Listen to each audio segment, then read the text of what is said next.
केन्द्रापड़ा संसदीय क्षेत्र में आज प्रचार आरंभ करिछि बीजेपी। संसदीय क्षेत्रर 7टी निर्वाचन मंडली में प्रचार पर 21टी रथ बुलिब।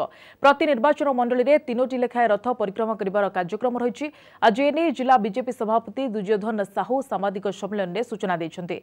अन्यमानक मध्य वरिष्ठ बीजेपी नेता भुवन मोहन जेना, बीजेपी नेत्री उर्मिला सेठी, युवा बीजेपी नेता सलीम खान प्रमुख उपस्थित थिले। माननीय वैजयंत पंडा संसदीय क्षेत्र में कौन कौन करिचंती तार आज एक प्रचार प्रसार गाड़ी बाहरी 7टा निर्वाचन मंडली से गाड़ी बुलिब।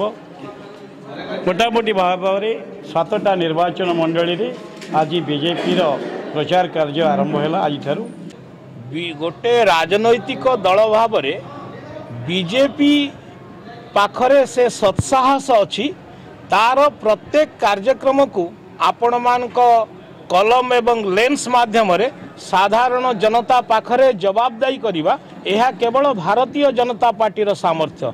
ये सामर्थ्य अन्य दल मान तो आम अपेक्षा रखिबा।